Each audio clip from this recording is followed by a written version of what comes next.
The breaking point. The diplomatic chamber aboard Harmony 1 station hummed with artificial gravity and recycled air. Ambassador Sarah Chen sat perfectly still at the curved negotiation table, her hands folded, her expression serene. 5 years of first contact had taught her patience.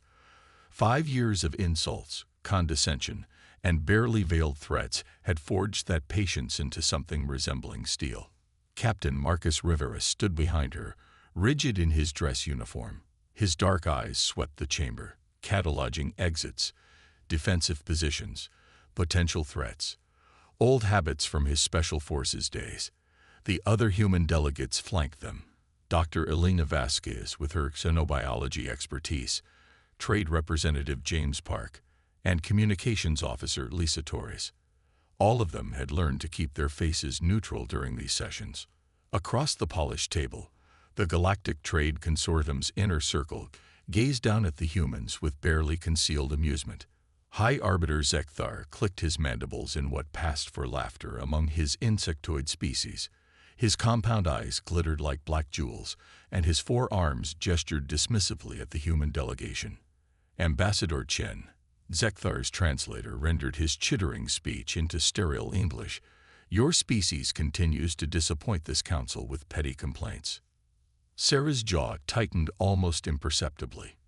Behind her, Rivera's hand moved closer to his sidearm, a gesture that went unnoticed by the aliens, but not by his fellow humans. Trade Minister Velnox leaned forward on his amphibian haunches, his skin glistening with moisture. The missing colony ships you mentioned last session. 3 vessels, was it? Such losses are unfortunate, but hardly unprecedented in deep space. 12 ships, Sarah corrected quietly. 12 colony vessels, over 30,000 human settlers, all vanished without trace in sectors you claimed were safe for expansion. Zekthar's mandibles clicked again.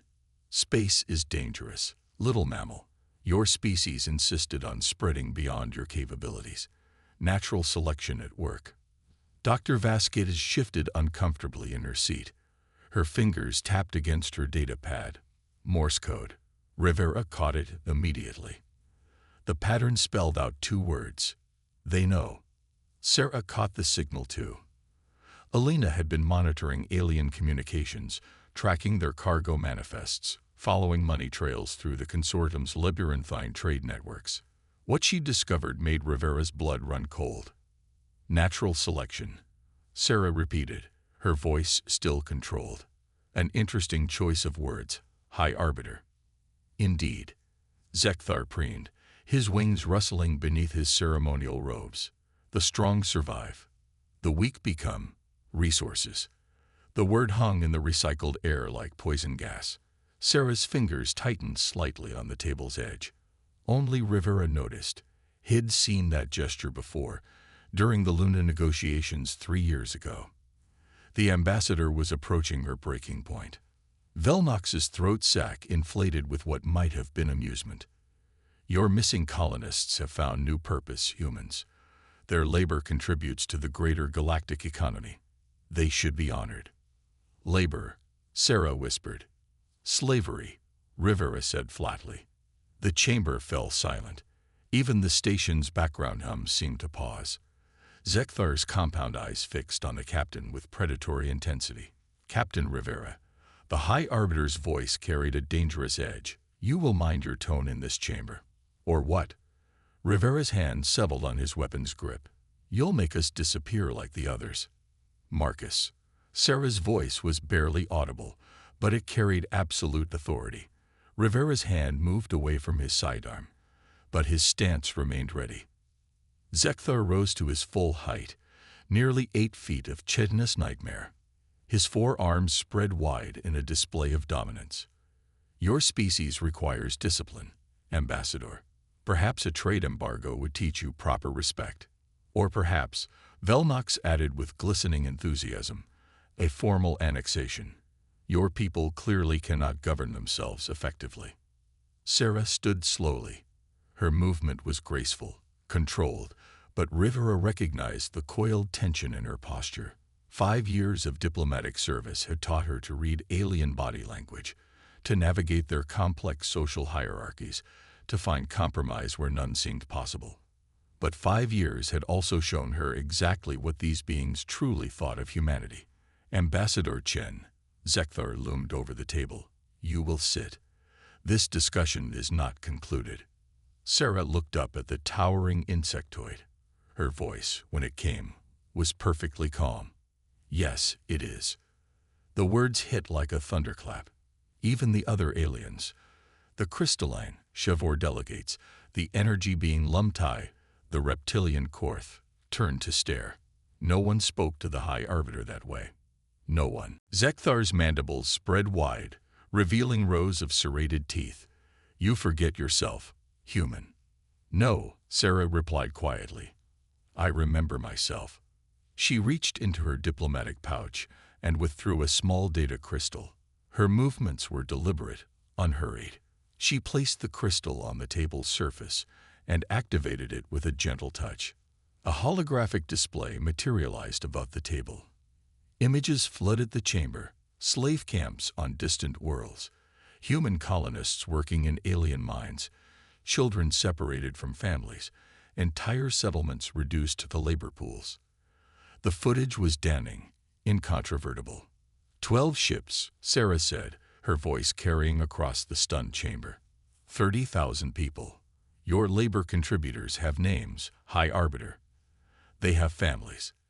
They had dreams. Velnox's throat sac deflated. This is doctored propaganda. These are your own security recordings. Dr. Vasquez spoke for the first time, her voice steady despite the magnitude of what they were revealing. Transmitted on consortium frequencies. We've been monitoring your communications for 18 months. The chamber erupted. Alien voices raised in clicking, chittering, bubbling cacophony. Zekthar's 4 arms gestured wildly as he barked orders at his subordinates. The crystalline delegates pulsed with agitated light patterns. The energy beings flickered with what might have been panic. Sarah stood in the center of the chaos, unmoved. When she spoke again, her voice cut through the noise like a blade. The United Earth Federation formally withdraws from all trade agreements with the Galactic Trade Consortium, effective immediately. Silence fell like a hammer blow. Even Zekthar's mandibles stopped clicking. Furthermore, Sarah continued, we demand the immediate return of all human citizens currently held in consortium facilities. Zekthar's compound eyes narrowed to pinpricks of reflected light. You are not in a position to make demands, little mammal. Aren't we? Sarah smiled, and Rivera felt a chill run down his spine. He'd seen that smile before, during the Martian independence crisis, right before the rebels discovered their secure communications had been compromised for months. Sarah activated another hologram. This one showed a 3-dimensional map of local space, marked with dozens of red points. Ship positions, military assets. The alien delegates leaned forward, studying the display with growing alarm. What are we looking at? Velnox croaked. Sarah's smile widened. The Third Fleet. 47 ships, including 6 dreadnoughts. They've been conducting training exercises for the past 6 months. The red dots pulsed on the display, highlighting their strategic positions around key consortium worlds and trade routes. Training exercises, Zekthar repeated slowly. Among other things, Sarah touched the hologram, and new data streams appeared. Supply manifests, troop movements, weapons procurement. The Fifth Fleet is currently deployed along the Kepler Trade Corridor. The Seventh Fleet maintains position in the Vega sector. The Second Fleet. She paused for effect. The Second Fleet is currently en route to this station. Rivera allowed himself a small smile. The ambassador was revealing months of careful preparation, contingency plans that Earth's military had hoped never to use. But the consortium had crossed a line. Humanity's patience had limits. Zekthar's wings buzzed with agitation. You threatened this council? I informed this council, Sarah replied calmly. Humanity has been patient. We've honored our agreements, paid our fees, accepted your condescension with grace, but we will not accept slavery. She deactivated the hologram, and gathered her materials. You have 72 hours to release all human citizens and return them to Federation space. After that, we retrieve them ourselves. The chamber fell silent. The weight of Sarah's words settled over the assembled aliens like a heavy blanket. They had grown accustomed to humanity's accommodating nature, their willingness to compromise, their desperate desire to be accepted into galactic society. But that desperation had limits. Velnox's throat sac quivered. Your fleets cannot match consortium naval power. We have hundreds of worlds, thousands of ships. Yes, Sarah agreed pleasantly. You do. But you also have something we don't. Which is something to lose. The words hung in the recycled air. Around the table, alien delegates shifted uncomfortably. The consortium was vast, wealthy, secure. Its trade networks spanned light years. Its member worlds enjoyed prosperity and stability. It had everything to lose from a prolonged conflict. Humanity, by contrast, was the new kid on the galactic block. Young, hungry, with nothing but raw determination and the kind of focused rage that came from discovering their people had been enslaved. Sarah turned toward the chamber's exit. Her delegation followed, Rivera still watching for threats, Vasquez clutching her datapad, the others maintaining their diplomatic composure despite the magnitude of what had just occurred. Ambassador Chen, Zekthar called after her. You cannot simply walk away from galactic civilization. Sarah paused at the threshold. When she turned back, her expression was serene once more.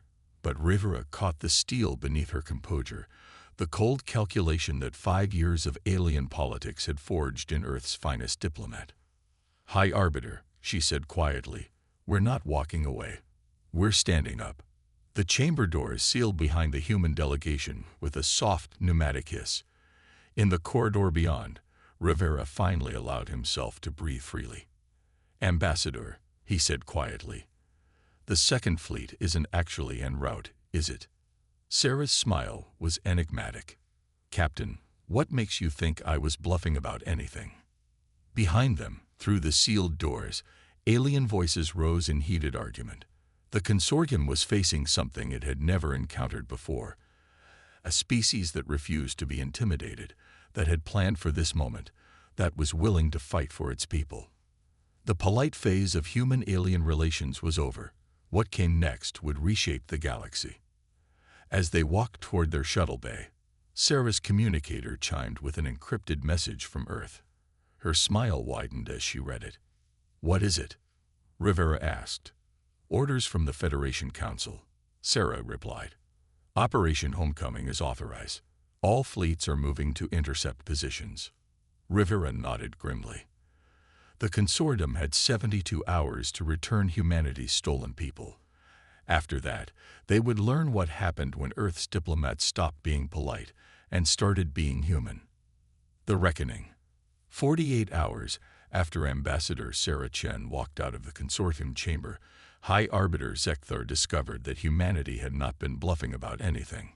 The first indication came when his security chief burst into his private quarters on Harmony 1 station, mandibles clicking with barely controlled panic. High Arbiter, we have a situation. Multiple human fleet signatures appearing across 7 sectors simultaneously. Zekthar's compound eyes fixed on the trembling officer. Impossible. Our intelligence indicated their entire navy comprised perhaps 60 vessels. Sir, we're detecting over 200 ships. Dreadnoughts, carriers, vessels of unknown classification. They're moving on consortium facilities throughout the outer territories. The High Arbiter's 4 arms gestured dismissively, but his movements lacked their usual confidence. Activate defense protocols. Contact Fleet Admiral Thexpor. Tell him to mobilize the 3rd Consortium Battle Group. Sir, the security chief's voice dropped to a whisper. Admiral Thexpor's flagship was destroyed 30 minutes ago. Silence filled the luxurious chamber. Through the viewport, stars wheeled slowly past as the station maintained its orbit around the neutral world of Haven Prime. Those same stars now hid human warships that had appeared from nowhere, striking with surgical precision. Zekthar moved to his communication console, his usually graceful movements sharp with agitation. The holographic display activated, showing him a galaxy-spanning map of consortium holdings. Red warning indicators pulsed across dozens of worlds. On Kepler-7, the mining facility that housed 800 human slaves went dark. The garrison's distress call lasted exactly 43 seconds before cutting to static. On Vega Prime, the agricultural processing center where captured colonists worked 18-hour shifts, sent a panicked transmission about unknown human vessels before communications ceased entirely. On distant Tau CD4, the research station that had been conducting medical experiments on human subjects reported massive explosions in their lower levels. The last message spoke of armed humans in combat armor, moving through the facility with devastating efficiency. Trade Minister Velnox materialized in the hologram, his amphibian features twisted with fear. High Arbiter, the humans have somehow penetrated our most secure facilities. They're extracting their people with military precision. How? Zekthar's mandibles clacked together rapidly. Our intelligence suggested they possessed only defensive capabilities. Our intelligence was wrong, came a new voice. Chief Intelligence Analyst Mordak, a crystalline being whose faceted form reflected the chamber's lights, stepped into the hologram's range. Preliminary reports suggest the humans have been conducting covert operations for over a year. They mapped our facilities, identified our security weaknesses, and positioned their forces accordingly. The implications hit Zekthar like a physical blow. While the consortium had been dismissing humanity as insignificant newcomers, those same humans had been systematically preparing for war. Every diplomatic session, every trade negotiation, every cultural exchange had been an intelligence-gathering operation. Casualties.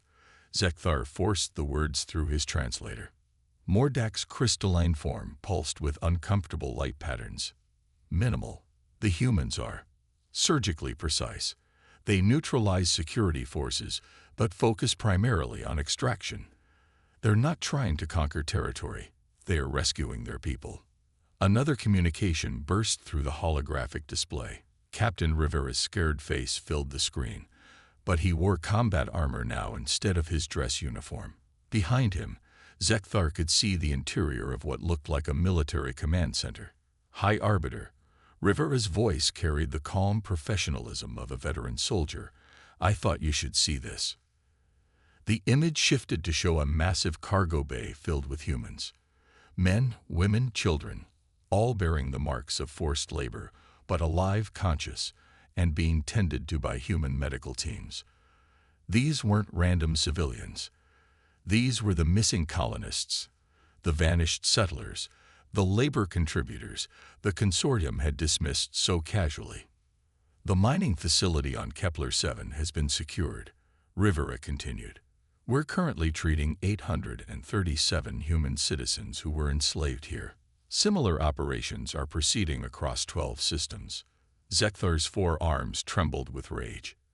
You attack consortium territory without provocation. This is an act of war. Rivera's expression didn't change. No, High Arbiter. This is a rescue operation. Your 72-hour deadline expires in 6 hours. We're simply collecting our people. You cannot possibly extract all of them. Velnox interjected from his own location. We have facilities on dozens of worlds, protected by substantial defensive forces. Rivera smiled, and Zekthar felt something cold crawl down his exoskeleton. It was the same expression Ambassador Chen had worn when she revealed humanity's hidden fleet positions. Actually, we can. Rivera gestured, and the display shifted to show a tactical overview of consortium space. Red markers indicated human fleet positions. Blue markers showed facilities containing human slaves. Green lines connected them. Extraction routes already planned and being executed. Every facility, every prison, every work camp where you've hidden our people. Rivera's voice carried absolute certainty. We know where they all are, and we're coming for them. The scope of it staggered Zekthar. The humans hadn't just located 1 or 2 facilities. They had mapped the entire slave network, identified every location where captured humans were being held, and coordinated simultaneous strikes across impossible distances. This level of coordination, Mordak whispered, the intelligence requirements alone. 18 months, Rivera said, clearly hearing the analyst's amazement. 18 months of preparation. Every trade delegation, every cultural exchange, every diplomatic meeting. We were learning your systems, mapping your facilities, identifying your weaknesses. Zekthar's mandibles clicked rapidly. Ambassador Chen. She knew. All those sessions, all those negotiations. Ambassador Chen, Rivera's voice carried deep respect, is the finest diplomat in human space. She bought us time to prepare while maintaining hope for peaceful resolution. When that hope died, he shrugged. Well, you met Captain Rivera, but you never met Major Marcus Rivera, Terran Special Forces, Hostage Rescue Division. The implications crashed over the consortium leadership like a tsunami. Every human they had met, every delegate and representative and cultural attaché, had been gathering intelligence. The species they had dismissed as naive newcomers had been conducting the most sophisticated espionage operation in galactic history. Another communication channel opened. This time, Dr. Elena Vasquez appeared on screen, but she wore the uniform of a Federation intelligence operative rather than her civilian xenobiologist credentials. High Arbiter, her voice was clinically professional. I thought you should understand the scope of what you're facing. The display shifted to show a detailed breakdown of consortium fleet positions, ship classifications, crew complements, weapons systems, defensive capabilities, information that should have been impossible for humans to obtain. Your third battle group, Vasquez continued, 43 vessels under Fleet Admiral Thexfor's command, currently scattered across the Rigel sector, responding to what you believe are coordinated human attacks. Zekthar's compound eyes narrowed. What of it? They're not responding to attacks, High Arbiter. They're responding to decoys, automated probes broadcasting human ship signatures. Your primary naval response is currently chasing shadows, while our actual forces operate unopposed.